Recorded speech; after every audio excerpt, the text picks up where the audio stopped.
Jadi kadang-kadang dalam banyak hal itu kita malah tidak boleh persis Rasulullah, karena kadang banyak khususnya. Yaitu contoh yang paling masyhur di fikih ya kayak Nabi itu nikah 9 itu khususnya.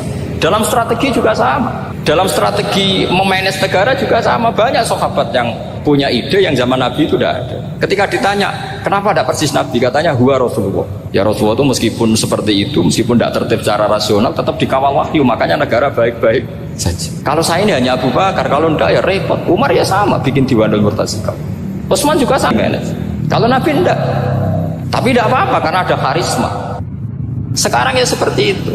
Kamu biasa heroik, biasa ngasih kiai kamu, ngasih hadiah kamu, biasa ngasih ibu kamu uang. Ternyata ibu kamu setelah kamu kasih uang dikasihkan adik kamu atau kakak kamu yang nggak pernah kerja, terus kamu marah-marah, ini tidak adil. Saya yang memberi nggak dikasih, ini yang nggak kerja dikasih terus. Loh, kamu biasa jadi pahlawan kok turun kelas menjadi apa? Pasien. Kamu milih jadi pahlawan apa pasien? Pahlawan. Jadi sebetulnya faham-faham ekstremis ini dari kegoblokan. Dari kegoblokan berpikir nubuwah sehingga tidak punya rasa ibadah. Lah ini yang menjadi orang-orang ekstrem. Jadi korban pertama ekstremitas itu bukan sahabat tapi Rasulullah SAW, yaitu Nabi dibilangin oleh mereka, "I'dil ya Muhammad." Kamu kalau bagi harus adil. Pikiran mereka kalau adil sama rata sama. Jadi kalau pakai pikiran itu, saya minum di sini itu haram. Mau ndak ikut bikin kok minum. Enak tamu, toko-toko mangan, sing masak kangelan urung mangan. Itu jadi edan bareng. Itu sama seperti kasusnya Bahram Al-Majusi itu. Dia itu seorang raja kaya, punya anak cantik. Dipikir-pikir, anakku ayu dirabek nang liya rugi, sing gedhekno aku sing rumah aku dirabi wong liya. Maka dia berpikir mau dinikahi sendiri. Karena tadi melihat Mas Nadif ya orang Kenya tadi, apa Nigeria, Nigeria. Terus malah gak layak itu maksudnya orang mah. Ini Mas Nadif ini termasuk harus mendukung gerakan tidak ekstrim. Nyawanya masih itu karena barokahnya beliau agak-agak gitu. Tapi nggak sampai liberal ya, agak-agak pokoknya itu. Karena ketika ada gerakan ekstrim di Mesir, itu termasuk dia DPO. Ternyata setelah ada intelijen, beliau pas buka itu nggak makan dulu tapi rokok dulu. Wah, ini mesti orang sekuler, tidak ekstrim. Akhirnya nyawanya sampai sekarang itu barokahnya rokok pas iftar itu pas. Tanya ini masih hidup ya Mas? Ya pernah sepuh sama saya. Jadi pikiran-pikirannya Bahram itu seperti itu. Walhasil akhirnya Bahram itu menikahi anaknya sendiri. Masyhur itu dalam cerita.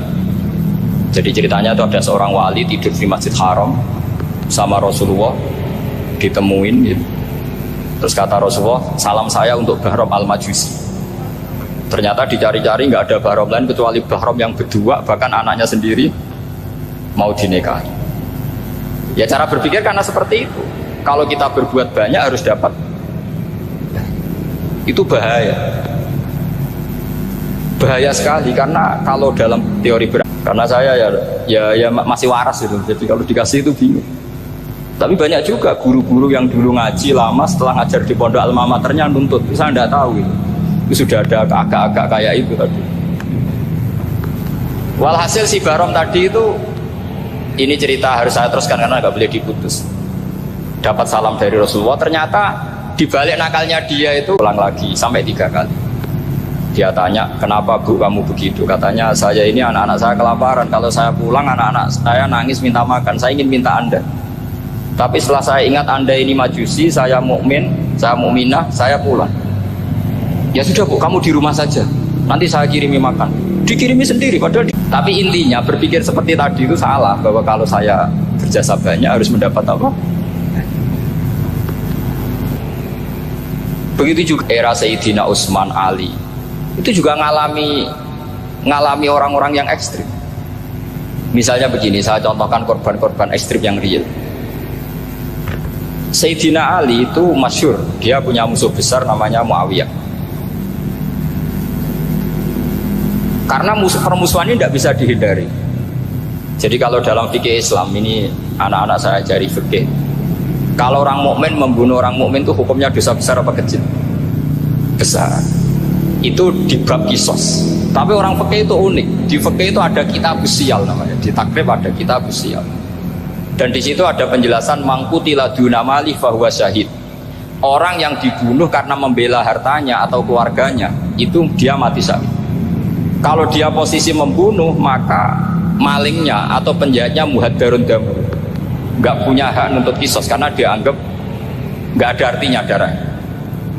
Nah sekarang begini, suatu saat ada garong ke rumah Anda, ingin membunuh Anda karena ingin mengambil harta Anda. Anda ingin ingat status mukminnya atau status garongnya. Terus kamu mau dibunuh diam aja. Saya tidak mau membunuh orang apa? Mukmin atau membunuh orang muslim. Nah, kesulitan yang dialami Sayyidina Ali seperti itu. Orang-orang Khawarij cara berpikir, Ali ku geblek. Wong mukmin kok ben mateni mukmin. Muawiyah yo geblek pisan. Wong mukmin kok ben mateni orang mukmin. Padahal suasana sudah kacau. Ketika seorang penjahat mau membunuh yang punya rumah dan yang punya rumah ingin membunuh penjahat, itu namanya mukmin bentrok sama orang mukmin. Apa orang benar sahibul hak ingin mempertahankan haknya? Tidak sampai saya tanya. Itu sahibul hak, yaitu yang punya rumah ingin mempertahankan haknya. Meskipun dalam duel ini kadang terjadi pembunuhan. Ulama ahli sunnah menyebut masalah ijtihadiyah. Kelompoknya Sayyidina Ali mempertahankan nyawanya meskipun dengan cara membunuh pasukan Muawiyah. Pasukan Muawiyah juga mempertahankan nyawanya meskipun harus membunuh pasukan Ali. Zaman itu susahnya ijtihad seperti itu. Tapi orang Khawarij cara berpikir enggak, ini biang keladi masalah itu Ali sama Muawiyah. Akhirnya mereka malah rapat, ya sudah dua-duanya bunuh saja. Ya masyhur tuh, akhirnya Sayyidina Ali dibunuh oleh orang Khawarij. Makanya ini penting ya, pentingnya ngaji seperti ini. Jadi kamu harus dilatih berpikir nubuwah. Ya dilatih berpikir apa? Nubuwah, disebut al ulama warasatul. Meskipun dengan cara yang ekstrim, tapi pikirannya saja, jangan perilakunya. Saya punya contoh sekian kasus, sekian tragedi. Misalnya begini. Saya itu dulu punya teman, dia soleh, bisa baca Fathul Mu'in. Dia itu janggal, bilang sama saya, Gus, tidak biasanya Rasulullah itu agak-agak nyindir orang fakir. Ini kok ada hadis kadal fakru ayakuna kufur, bahwa kefakiran itu mendekati apa? Kekufuran. Dia itu aneh sekali. Biasanya tidak biasanya Rasulullah kritik seperti ini. Walhasil ini singkat cerita. Anak ini ngalami satu trauma. Dia itu miskin. Gara-gara miskin gitu jadi buruhnya orang non muslim. Dan sering disuruh nganter majikannya itu ke tempat-tempat lokalisasi. Dia mulai mikir, ini gara-gara fakir saya harus nganter orang ke lokalisasi. Mulai ingat dia, Sodaqah Rasulullah, ini gara-gara fakir saya jadi pengantar orang ke lokalisasi. Suatu saat majikannya itu benar-benar bangkrut, malah ada disuruh nganter. Pokoknya carikan yang cantik bawa sini. Pusing. Nah, dia akhirnya walhasil lari terus keluar. Terus dia cerita betapa ekstrimnya fakir, sehingga gara-gara fakir saya harus jadi penolong orang yang mau apa mas. Anda boleh berpikir ekstrim, tapi ekstrim dalam melawan kemungkaran, yaitu tadi saya nggak boleh jadi fakir, tapi takutnya fakir yang nanti jadi alat kemasan. Imam Ghazali juga punya contoh seperti itu. Imam Ghazali pernah marah besar ketika tren di Baghdad itu orang belajar fikih semua. Hatta la yakuna thamma tabibun illa min ahli dhimmah, kata beliau. Sampai di Baghdad itu tidak ada dokter kecuali orang kafir dhimmah. Akhirnya kalau ada ulama sakit, saya masih ingat pas kecil, kalau ada ulama sakit itu tidak boleh dibawa ke rumah sakit. Takutnya ketemu dokter muslim, non muslim malah disuntik langsung apa? Mati. Akhirnya ulama saat itu berfatwa, orang Islam harus ada yang jadi dokter. Banyaklah gus-gus yang sekolah kedokteran. Yang masyhur ya seperti Sahal itu, Sahal bin Abdul Fattah. Itu dulu putranya Ki Fattah yang menolong Mbah Mahfud saat sembunyi. Saking idolakannya Basal, anaknya dinamakan Sahal, tapi dia jadi dokter spesialis bedah. Begitu seterusnya urusan negara. Dulu itu orang jabat itu tidak boleh, karena jabat itu dekat dengan syubhat, dekat dengan haram. Tapi gara-gara pejabatnya non muslim, kalau bikin aturan ya ya ala non muslim. Ulama akhirnya sadar, andikan kita yang jabat pasti tidak seperti itu. Bisa bikin perda ini, bisa bikin pelaturan begini yang menguntungkan Islam. Nah, jadilah banyak pejabat yang sekarang muslim. Tempat-tempat maksiat di obrak-abrik sama Satpol PP macam-macam. Kita untung. Tapi kalau orang-orang khawarij pikirannya pokoknya pejabat itu dekat dengan haram, dekat dengan syubhat. Padahal dengan kita jabat bisa bikin perda atau apa yang menguntungkan Islam. Kemudian menjadi masalah baru secara fikih. Ini adik-adik dengerin biar kulino senam fikih. Kalau caleg soleh, misalnya Mas Nadif nyalek, ini tadi tak guyon, mau jadi bupati ndak, kalau ya mau usah dukung. Jadi misalnya gini ya, Zaid sama Bakar, misalnya Bakar itu orang soleh, mau jadi calon lurah. Dia tahu kalau dia lurahnya kampung lebih baik. Kalau yang jadi ini Zaid, itu kampung itu rusak karena dia suka dugem, suka macam-macam. Kemudian Zaid ini pasti jadi karena beli suara. Misalnya per kepala itu dibeli 50.000. Bakar ini kalau nggak beli suara kalah. Padahal dengan kalahnya Bakar artinya kemenangan, kemungkaran. Itu zaman era Fathul Mu'in, muridnya Ibnu Hajar Al-Haytami. Ibnu Hajar muridnya Abu Zakaria Al-Ansori itu fatwa. Yang soleh ini wajib beli suara, bukan boleh, wajib beli suara. Nah, tapi ini namanya tidak nyuwak, perlu dicatat. Ini namanya tidak nyuwak. Jadi tidak bisa kamu kaitkan misalnya ar-rosi wal murtasi finnar. Yang nyuap maupun yang menerima suap adalah sama-sama di neraka. Tidak bisa seperti itu. Karena logikanya dibalik. Benar. Zaid beli suara untuk menopang kebatilan. Berarti namanya Bakar ini penyuap atau pembeli kebenaran? Pembeli kebenaran. Ya, harus dibedakan. Nah, ini pentingnya ulama. Memang nyatanya seperti itu. Yang dikatakan nyuap, riswah itu adalah membayar uang li'ibtolil haqqi, untuk membatalkan kebenaran atau membenarkan kebatilan, itu namanya nyuap. Tapi kalau mengeluarkan uang untuk menghakkan barang hak dan membatalkan barang batil, itu namanya uang perjuangan. Nah, ini pentingnya mikir. Jadi ulama itu mulai dulu sudah berhati. Nah, sekarang sudah banyak orang-orang khusyuk yang biasa di masjid itu khusyuk. Kalau ditanya zaman akhir rusak kabeh, wong soleh-soleh wis nyuap. Kalau orang soleh ini tidak nyuap ya tidak jadi. Kalau nggak jadi mereka nggak ada yang jadi DPR, nggak ada partai Islam, habis malah Indonesia. Saya itu punya kenalan banyak pakar-pakar di Jakarta, itu cerita saya Pak Baha. Indonesia itu solusinya gampang. Kita ini punya Bali, punya Batam, apa saja dijual. Oh, tidak kaya itu gimana? Sementara Indonesia mau aur-auran gitu sukan partai Islam. Sebenarnya Indonesia gampang, kalau ingin kaya Bali itu dikayakan Hollywood atau dikalahkan Macau jadi kota judi. Batam dijadikan kayak Las Vegas. Itu transaksinya pasti triliunan.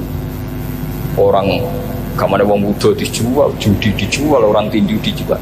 Tapi gara-gara ada partai Islam, nyari rumus solusi ekonomi itu yang tidak seperti itu. Akhirnya kangelan. Akhirnya rapati juga. Tapi barokah, tetap barokah partai apa? Yang menangnya caleg-calegnya rata-rata ya beli. Kalau udah beli habis. Saya bukan menghalalkan nyuap, enggak. Kalau nyuap kecuali lawannya sama-sama hak. Dua calon di kampung itu soleh sama soleh. Ini yang soleh bayar nggak boleh karena siapapun yang jadi soleh itu udah boleh. Makanya kalau cari musuh yang dolim biar halal ya. Iya, saya pernah ditanya seorang dosen. Gus, saya ini kalau baca sejarah perang, dia tanya seperti itu sama saya. Terus saya jawab, kalau sampean ada garong dan kemudian bawa senpi, senjata api, kemudian garong Anda, penjahat Anda lumpuhkan, ya senpi itu harus Anda kembalikan. Monggo penjahat ini kagungan jenengan beto wangsul. Karena ada milik Anda, harus dikembalikan. Wah, tidak bisa Bapak, kalau saya kembalikan pasti dipakai jahat lagi, dipakai kriminal lagi. Ya sama, kalau asetnya orang kafir dikembalikan ke orang kafir akan menjadi aset kekafiran lagi untuk menghancurkan kita. Nah, perempuan juga sama. Perempuan itu alat produksi. Jika perempuan tadi dikembalikan ke orang kafir, maka kamu menolong populasi orang kafir. Ya seperti itu. Paham? Makanya disita dalam perang loh ya, tapi dalam perang yang legal. Nah itulah kenapa amat halal. Makanya di Quran itu illa ala azwajihim aw ma malakat ayman. Paling enggak itu masih ada ulama atau pemikir atau ustadz siapa saja yang bisa memahami logika apa? Islam. Nanti kalau ulama ini sudah meninggal, walhasil dalam satu kerja bakti di Masjid Sahabat namanya hadis ahadi. Di depan umum Nabi guyon gini sama Ammar, ya Ammar waihak taktuluka alfiatul baghiyah. Ammar, kamu ini nasib kamu itu agak sial. Karena nanti yang membunuh kamu itu kelompok yang tidak benar. Alfiatul baghiyah itu kelompok yang tidak benar. Itu disaksikan sekian sahabat. Walhasil suatu saat Ammar ini ikut perang dan ikut pasukannya Ali dan terbunuh oleh pasukannya Muawiyah. Seneng Ali. Walhasil Ammar ditemuin sama ya Muawiyah. Sekarang Hamzah perang karena suruhan siapa? Rasulullah. Yang membunuh Hamzah siapa? Wahsy. Kalau teori itu Anda pakai, berarti Rasulullah pun membunuh Hamzah. Terus fasa kata Muawiyah, Muawiyah diam. Jadi fikih pun tuh diputuskan lewat pikiran ekstrim. Tapi bukan ekstrim yang merugikan orang lain. Ya, kalau merugikan orang lain namanya sudah la dororo wala diror, dia menyalahi aturan itu. Makanya saya pernah ngaji di sini dulu ketika tahun kemarin. Fikih-fikih Islam itu punya rumus, itu ya gara-gara pikiran ekstrim sebetulnya. Saya pernah nyontohkan adalah orang tuh kalau sholat jenazah itu mayitnya di depan. Itu ulama fikih tidak ada yang punya alasan. Mau hanya bilang gini, hakadha wajadna salafan wa khalafan. Mulai dulu kalau nyolati mayit ya jenazahnya di depan. Ya hanya gitu saja, tidak punya alasan. Makanya ulama lain mengatakan tidak apa-apa jenazah di belakang, yang sholat di depan. Kenapa? Fa innaha laysat bimanzilatil imam. Memangnya jenazah imam harus di depan. Itu ya tidak ada yang bisa bantah. Bagaimana mungkin harus di depan? Oh, enggak imam kok harus. Yang harus di depan itu imam. Jenazah itu imam apa enggak? Enggak. Terus alasan kedua sholat ghaib. Kalau ada orang mati di Surabaya, Mas Nadib di sini, sholat ghaib boleh enggak? Boleh. Jenazahnya di depan apa belakang? Di belakang kan? Berarti harus enggak jenazah di depan? Ya dia mau ngakeh jelas kalau itu. Lah ini contoh-contoh kecil. Nah orang Khawarij seperti itu. Akhirnya jadi goblok bareng tadi. Ya makanya Rasulullah pun jadi korbannya Khawarij. Muhammad kamu harus adil. Karena pikiran mereka adil itu yang memberi banyak ya dapat banyak. Kalau pikiran nubuah tidak seperti itu. Kalau yang biasa memberi, biasa heroik, biasa baik ya biar tetap biasa memberi. Jangan dilatih jadi apa? Fasih. Ini mungkin adik-adik juga agak keberatan. Ya enggak kepikiran sama sekali. Loh kalau saya minta sama Allah karena itu atasan saya. Makanya ada ulama yang ekstrim gini. Ini kisah nyata. Ada ulama alim datang ke seorang raja. Rajanya ini soleh padahal. Ternyata pas raja itu berdoa, ya Allah saya kasih ini kasih ini. Padahal ulama tadi itu mau mengajukan proposal, mau minta apa gitu.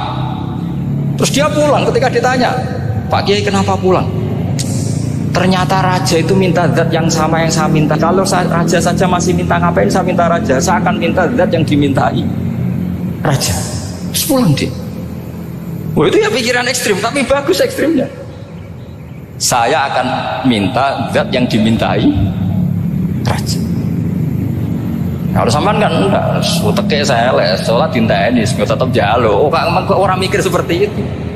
Nabi pas Fathu Makkah itu, orang-orang Ansor komentari Nabi gini, ketika Nabi sangat happy di Mekah, sangat enjoy di Mekah, kata orang-orang Ansor, amar rojul fa'adroka durok fatun fi ahli wa ulfatun fi asyirat.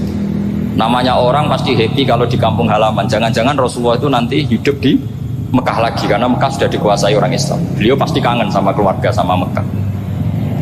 Tapi ya sama, ketika Rasulullah mulai masih banyak, orang Ansor juga pikirannya seperti itu.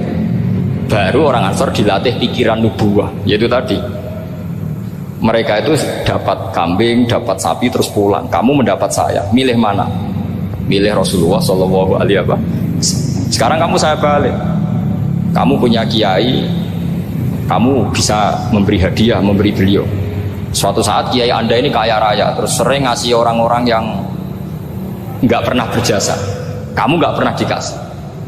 Itu kalau pakai pikiran khawarij, kiai ini salah karena ngasih orang yang tidak apa? Berjasa. Tapi kalau kamu pakai pikiran nubuah, enggak.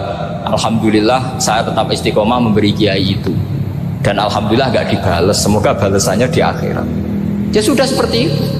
Kalau pakai pikiran gengsi tadi seperti itu. Masa biasa memberi sekarang posisi diberi, saya rak turun apa? Kelas. Jadi sebetulnya pikiran ekstrim itu boleh, tapi untuk yang seperti ini bukan ekstrim yang tadi. Makanya ini disebut al-hujjat. Al-hujjat itu satu logika yang bisa mematahkan asumsi awal. Ini saya harap santri-santri matolek putra maupun putri berpikir seperti ini. Sehingga sama.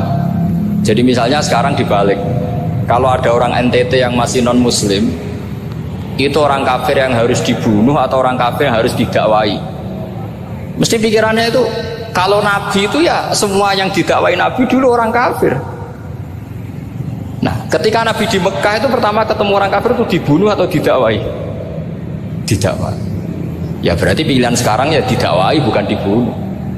Nah soal perang itu perang itu beda dengan membunuh. Ada janjinya, ada macam-macamnya, terus nggak ada solusi. Istri pertama meninggal. Ayo, nggak mau juga kan, sering menghindari sunnah Rasul. Dulu Rasulullah itu kalau ada orang minta ya dikasih. Ketika Abu Bakar bikin Baitul Mal, ketika ditanya ini zaman Rasulullah tidak ada, kata Abu Bakar, gua Rasulullah, beliau itu Rasulullah. Mau nggak di manage ya negara tertib. Umar bikin pasukan itu diangkat negara. Kalau dulu zaman Nabi yang ikut perang bahaya, yang enggak perang namanya munafik. Era Umar enggak, militer itu ditunjuk, ya digaji pakai Diwanul Murtaziqah. Ketika ditanya kenapa enggak kayak Rasulullah, gua Rasulullah mbok enggak tertib pun tetap negara stabil karena ada karismanya. Jadi kadang-kadang dalam banyak punya ide yang zaman Nabi itu tidak ada. Ketika ditanya kenapa tidak persis Nabi, katanya huwa Rasulullah. Ya Rasulullah itu meskipun seperti itu, meskipun tidak tertib secara rasional, tetap dikawal wahyu, makanya negara baik-baik saja. Kalau saya ini hanya Abu Bakar, kalau tidak ya repot. Umar ya sama, bikin Diwanul Murtaziqah. Utsman juga sama, di-manage negara. Sayyidina Ali juga di-manage. Kalau Nabi tidak. Tapi tidak apa-apa karena ada karisma. Sampai tak cerita nih masalah zakat yang masyhur. Orang paling bakhil sekalipun, paling kikir sekalipun itu zaman Rasulullah bayar zakat. Khasnya Rasulullah sebagai apa? Coba Nabi itu istrinya 9, semuanya cerita tentang tahajudnya Nabi, witirnya Nabi. Apa kira-kira Mas Nadif kalau punya istri 4 ceritanya tentang tahajudnya Mas Nadif? Kan enggak. Jadi saya mohon, sebetulnya pikiran-pikiran ekstrim itu karena enggak mau belajar. Enggak mau belajar. Kalau mau belajar itu kata Imam Ghazali itu dalam kitab Imla, Al-Imla fi Iskalatil Ikhya itu, fal ma'ani awsa'u minal ibarat. Yang namanya ma'ani itu awsa'u apa? Minal ibarat. Jadi yang fal ma'ani awsa'u minal ibarat. Jadi yang namanya makna itu lebih luas minal apa? Ibarat. Nah, ini contoh yang paling nyata ya Sayyidina Ali. Ketika Sayyidina Ali perang sama Muawiyah, itu Sayyidina Ali bilang sebaiknya Muawiyah kirim delegasi mediator. Saya juga kirim media. Terus orang-orang Khawarij karena tadi tekstual. Mahada ya Ali.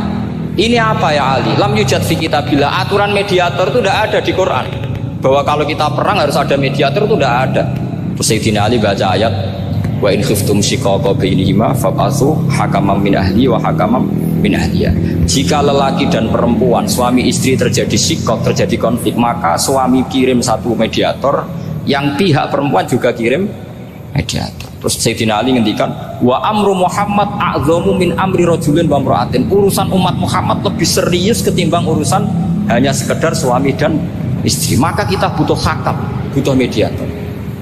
Baru 4.000 orang Khawarij tobat mengikuti pikirannya Sayyidina Ali yang tidak tekstual. Sama seperti zaman Rasulullah. Ketika Rasulullah mau perang Badar, saya ini mau perang Badar kata Rasulullah, musuh saya itu 1.000 lebih, kalian hanya 313, apa kita teruskan? Itu sahabat langsung bilang gini, saya itu hafal teksnya, idzan lanaku. Ya sama seperti itu, Nabi ku kekasih Allah, mesti perang menang, serasa tak ewangi mesti menangis. Fadhab anta wa rabbuka faqatila inna, sama Tuhan tak tunggu di rumah. Tapi apa kata para sahabat Ansor ketika di perang Badar? Langsung bilang, "Idzan la naqulu laka kama qalat Banu Israil." Kita tidak akan bermental kayak Bani. Ini tekstual pada enggak. Mereka punya mafhum, punya pikiran. Cara Mas Adi punya kreatif. Bahwa ini mental yang bejat, kita tidak akan meniru seperti itu. Itu sahabat. Jadi dulu sahabat itu makna di Quran juga ada tekstual. Jadi bisa memahami. Nah sekarang orang memaksa semuanya harus tekstual. Ya meskipun tadi jangan terlalu liar terus menjadi liberal. Tapi saya tidak tahu kalau contohnya Pak tadi pakai kondom, sistem kondom tidak tahu. Itu sudah ada pikiran-pikiran baru. Yasiru wala tu'asiru, basyiru wala tunafiru. Makanya kita usah sok suci, hidup itu gak ada pilihan. Haram. Nah terus piye Gus? Ya piye. Ayo saiki misalnya, kowe ngembarno wong ayu tiba ning dalan, haram ta ora? Haram. Terus mbok gendong, haram ta? Hidup itu tidak banyak pilihan. Jadi dilema dari si guru-guru dilema. Makanya apa ya seperti itu istafti qalbak takokno ati. Tulung iku nulung apa sahabat? Ya sudah seperti nggak ada pilihan. Motifem kancanan wong fasik iku mergo enak kancanan wong fasik.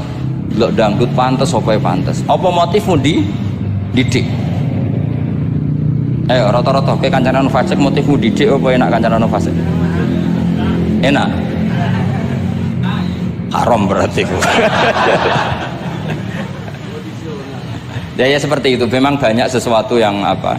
Makanya banyak ulama ngendikan banyak perilaku duniawi yang menjadi amal ukhrawi karena niat. Juga sebaliknya banyak perilaku ukhrawi yang akhirnya menjadi duniawi juga.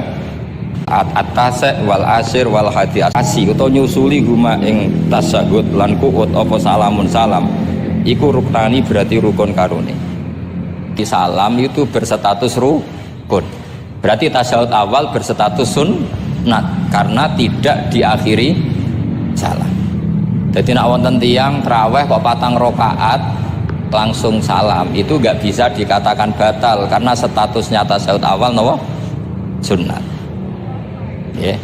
Tapi kalau traweh itu sudah monggo kalau traweh itu alamiah apa implementasi dari Qiyamul Ramadan. Ya. Tapi ada ulama yang agak ekstrim mengatakan begini cara berpikir taraweh itu alamiah. Ya kan apa? Lah pertanyaannya begini, ketika rakaat ini minal witri, kemudian orang ini ternyata nggak nerusno sing sak rakaat, itu sah sebagai witir apa sholat biasa? Loh ada nih ya, murid temu beling-beling ya, modelnya itu mau, tapi ya apa gak zaman akhir ya sahabat. Ndak, ketika 2 rakaat itu jenenge sholat witir apa ndak gitu saja pertanyaan. Orang oleh ngeper, jawabnya ngono tok. Ketika 2 rakaat itu witir apa enggak? Tidak.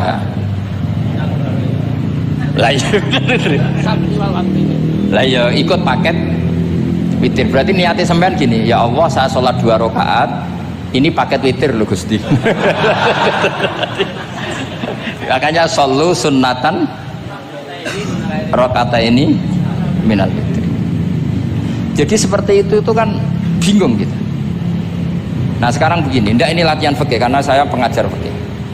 Kalau ada orang sholat, ya saya ulang lagi ya. Ada orang misalnya begini, ada orang, lalu yang dikatakan sholat itu apa?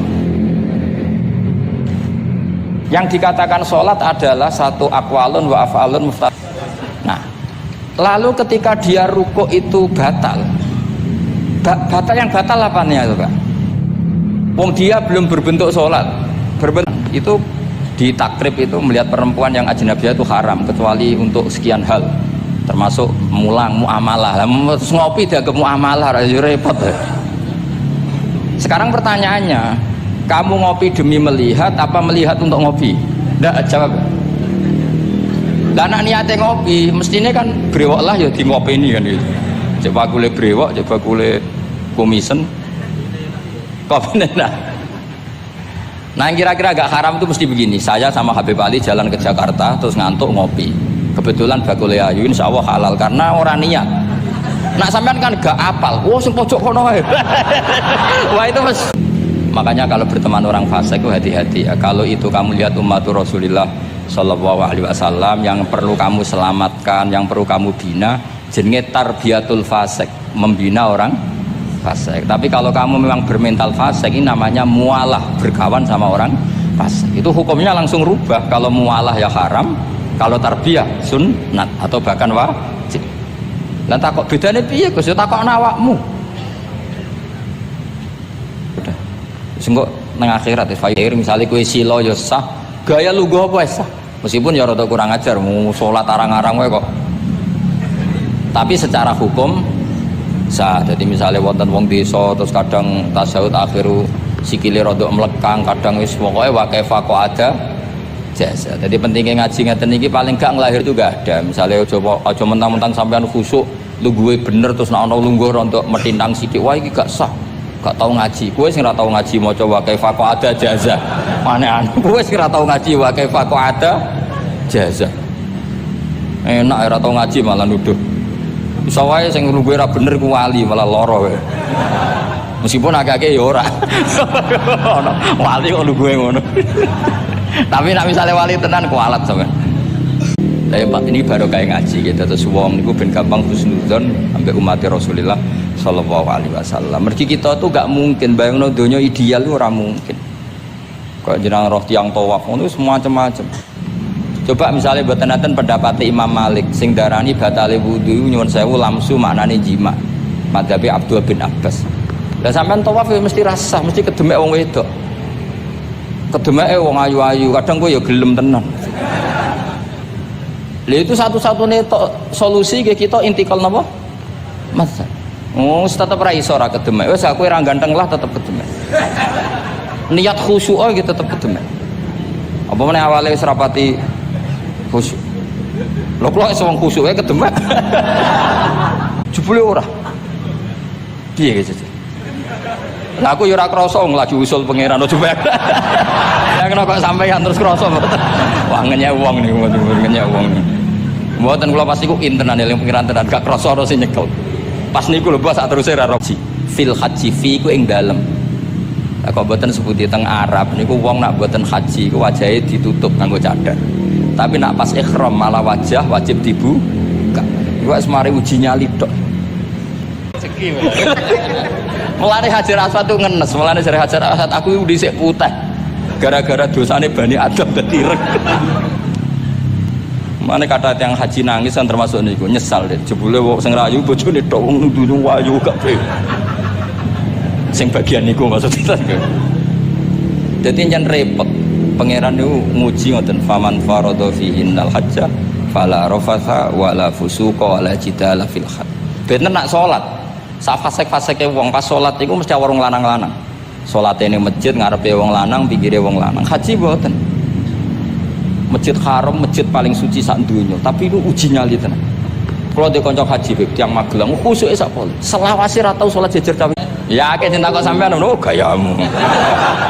Sing takok nu tiyang khusuk bek nangis tenan, nyesel. Memang ujian betul. Lho kula nek kecelok wong gak gampang muring-muring. Wis terkenal lah, aku lalu seneng guyon ra gampang muring-muring. Nate badhe niku Beb. Romyu tanggal 11, umumnya haji Indonesia rak koblas zawal. Melok Beb teng rombongan tiyang iki. Wareng tok Mina wonge diding-diding. Iki ajaran napa Romyu kok koblas zawal? Nabi ku ora tahu. Romyu koblas zawal. Nabi mesti Romyu ba'da zawal. Ngamuk-ngamuk. Sajane kula mboten mutawif, kula mboten kaji gaet, mboten kaji tenan nganggo dhuwit. Nah gaet diamuk wajib meneng ya. Engko iso di PHK nak kan.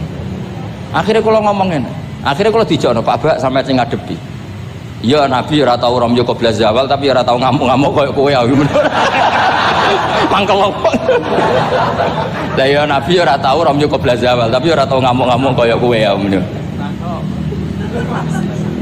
Repot. Akhirnya aku coba cari kaji oleh jidal akhirnya. Iya padha jidal. Ra iso Kang. Pemene ngajak bojo wis geger tok. Kalau di konco ngajak bojo, sing kancane sitok ngajak bojo wong Jogja. Nah bojo sitoke niku isu-isu kayak noteh sing lanang, isu-isu kayak noteh kopi.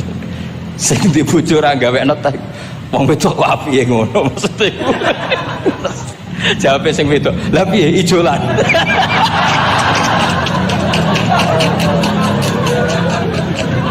Jadi wong lanang kok kadang spontan tuh kan yo kacau. Cah wedok cek apik piye Mas? Ijolan maksudnya. Wis pancen to. Jare amit pas kaji. Ingat ben gak gampang suudon mbek tiyang lintu. Nah, kita piyambak tidak akan mempraktekkan itu. Kita tetap sujud melibatkan 7 anggota. Cuma nak ono sing ngono gak gampang suudon. Bahwa agama ini proses. Ya saya ulang lagi, agama ini proses. Dulu para sahabat itu kayak cacilik Kudus, kayak cacilik Indonesia. Jadi dulu para sahabat itu kalau Nabi sudah rakaat ketiga atau rakaat kedua, niku takbir terus sholatnya digebut. Ini kan orang imam wis rakaat ketiga kayak takbir ngebut. Nah, engkau bar gebut nganti bar. Jadi imam rakaat ketiga kita tahu-tahu rakaat ketiga mergo nyelip. Engkau imamnya salam ya melok salam. Itu kecerdasan itu tuh pinter. Dulu zaman sahabat ya gitu. Agar Nabi rakaat ketiga sahabat datang takbir ngebut sampai rakaatnya sama dengan Nabi. Nabi salam terus ikut. Nah ditakoki Nabi wis pirang rakaat jong? Nggih 4 rakaat. Lah oke karo kok 4 rakaat nggih gebut Nabi. Itu dulu gitu. Sampai ada Mu'ad bin Jabal, makanya disebut di antara spesialis fikih itu Mu'ad bin Jabal. Ketika beliau karek sama Nabi, beliau ngikuti Nabi, kemudian Nabi setelah salam beliau menambahkan rakaat yang kurang. Terus semenjak itu jadi syariat kalau untuk masbuk ngikuti imam, setelah imam salam menambahkan rakaat yang ditinggalkan. Terus dipapat yang pun terpelajar orang roh nak ngono iku batalo salat. Sampai setelah salat Rasulullah sallallahu alaihi wasallam matur, inna hadhi salat munajat. Salat iku munajat dong yo nak Bani Adam.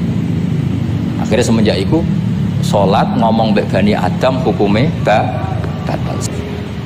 Nah, makanya agama ini proses.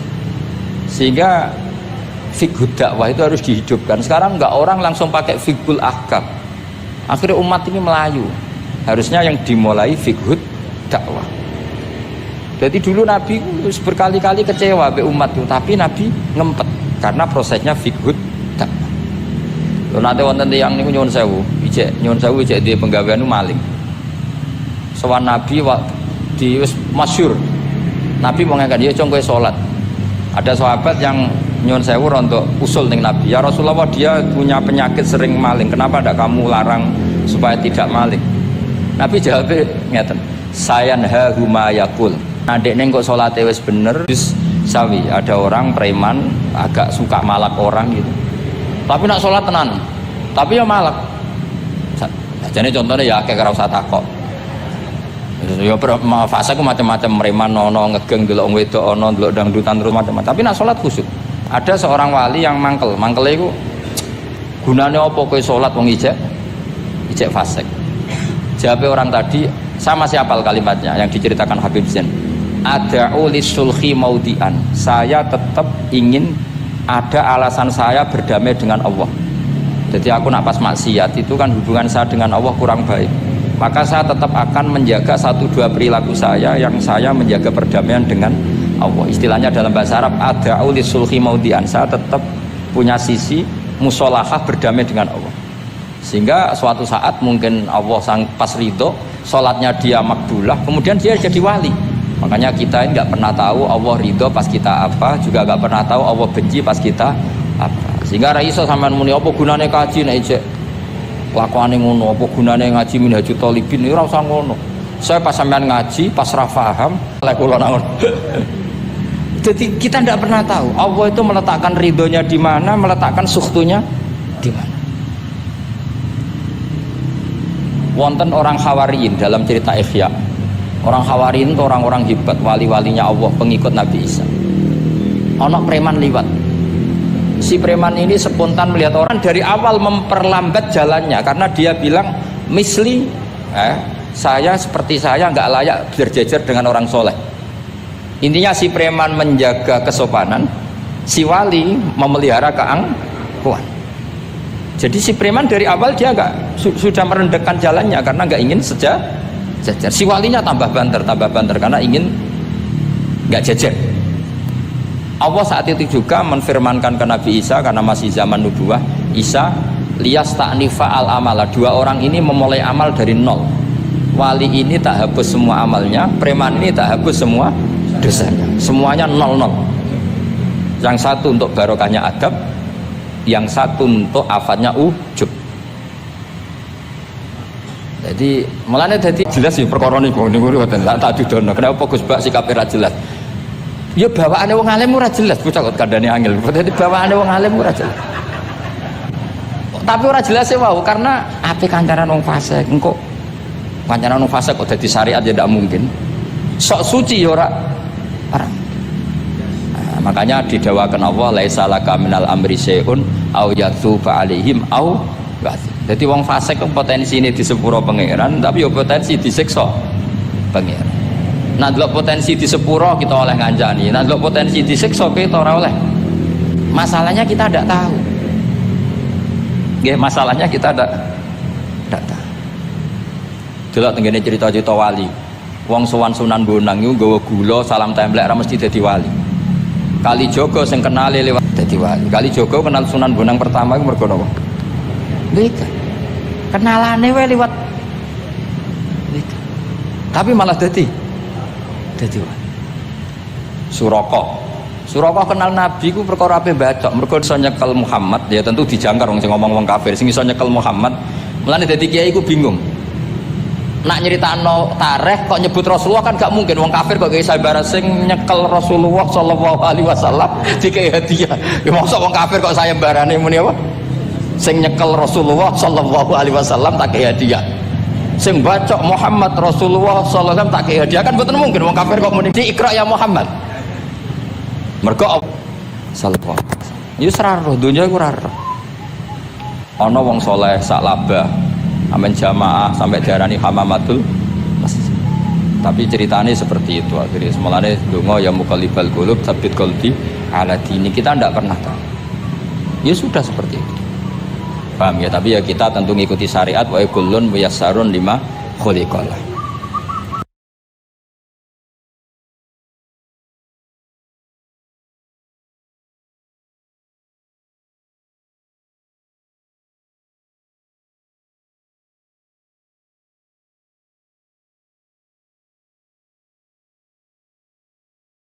Pun kula terusno. Kultu al-asoh ad-dhamm. Terus sing donga sing diwaca teng tasyahud.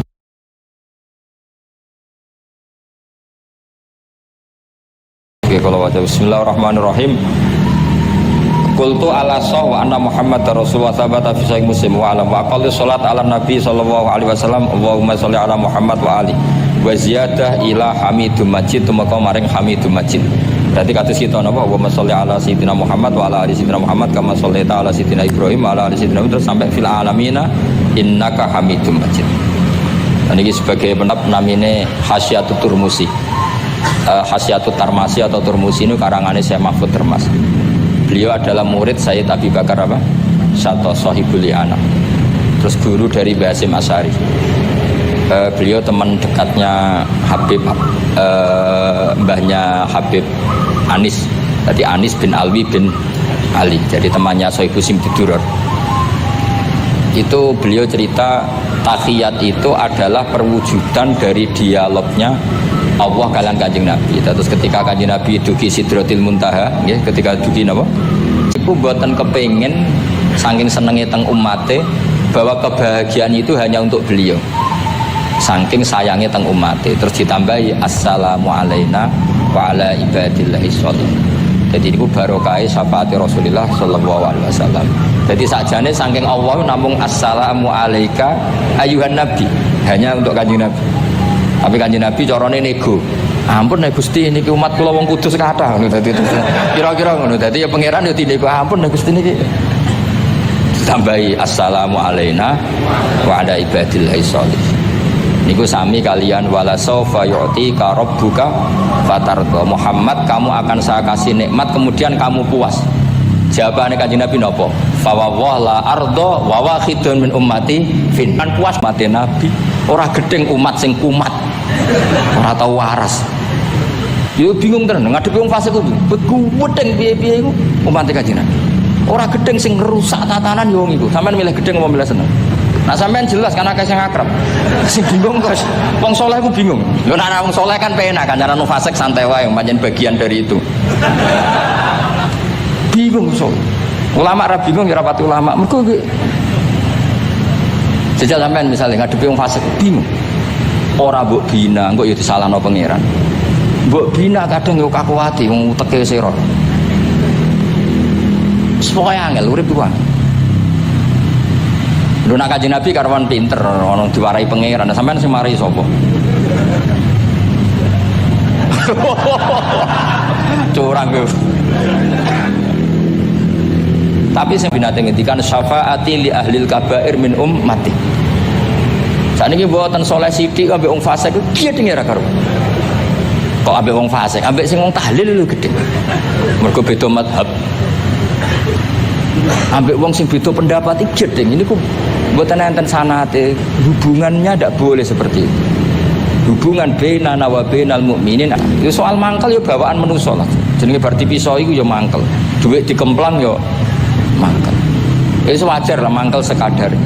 Tapi kita tetap menaruh empati bahwa sosial seperti ini tidak terus menerus. Bisa saja suatu saat dia soleh sekali, dia menyaur semua uang yang dia bawa, bahkan melipatkan, tapi bukan karena riba, melipatkan kesalahannya menjadi kelipatan kebaikan. Lo kata tiang niku fasik, ketika soleh ku kesolehannya terus over, mergo ngodoi. Kiai ono fasik tobat ora isin bebe, rata-rata bebe. Isin betul. Isin biasanya ibadahnya lebih. Ya, jadi kiai kan saking suwine ibadah. Kalau kan mulai cilik Gus, wis ketemu uang lagi tobat. Qobliyah, Badiyah, Duha. Nak Jumatan mangkat jam 11. Gus, bingung kan? Kene main masbuk kan. Aduh. Mulane santri ya karena ibadah tenanan, oh panyaran niku perkarane mangkel kalah napa? Saingan. Repot. Wis pancen yo repot urip-urip. Angel ngat didongakno dibina. Mergo piye-piye iku umate Kanjeng. Masyhur kan ada sahabat itu namanya Abdullah. Ya Abdullah iku nganti wong lali jenenge nak Abdullah ini teng Bukhari. Wong nyeluk iku khimar saking nakale. Niku senengane mabuk. Lucune ndekne mabuk nang terminal gak gelem. Ning alun-alun gak gelem. Nak mabuk senenge ning masjid Kanjeng Nabi. Dadi kadang wong saleh yo lucu ya. Ora para kiai iku gak enak. Tapi kok sing dibodoni ya kiai. Mulai dhisik wis ana niku. Dadi ora para kiai iku ora kepenak padahal fasik. Engko tapi sing dibodoni yo kiai. Singkat cerita, bar mabuk niku Nabi ya dicarepe Kanjeng Nabi kok sering mabuk, sering gini-gini. Jawabe Kanjeng Nabi napa ini teng Bukhari. Ini harus saya utarakan mereka orang-orang itu hadisnya sahih ta ora. Sedurunge takok tak omong iki ning Bukhari. Mbok kowe roh mbok ora mongke tak omong iki ning Bukhari. Daripada ora roh takok sahih gak ngene ya beb di kota ngene takok sahih ta ora. Nyoro saiki ape dalil mikir akhir iki. Berarti dites oh. Kalau kita tahu kita seneng. Gus itu hadis sohe tau rabi kota. Boh delok dhewe ya. Kowe iso maca ta ora tak kok anu. Lah mangkel wong, ajane kula ya ape dadi wong apian mau mangkelno, tapi wong kono mangkel sik. Daripada dadi udur tak ribet gitu. Kowe ono wong joget tempat selawatan kene ya bingung. Mbok halal lho iku selawatan kok joget. Mbok haramno iku pira-pira jogete pas selawatan. Wis tak kok hukume piye Gus? Sing jelas ora dihukum polisi kau. Lah ra iso jawab. Pokoke niki mboten fatwa, lho niki guyon mawon. Pokoke iki ora ngono. Niki seksine wonten Itratur Rasulillah sallallahu alaihi wasallam foto-fotone Nabi. Bingung pancen ngadepi malah parah meneh. Nuaiman sahabat senane guyon, Nabi mau dibuli. Kok sahabat Nabi ada di Ihya, ada di Ithaf. Ning tengah masjid. Ngamuk-ngamuk, awas kuat dhuwur.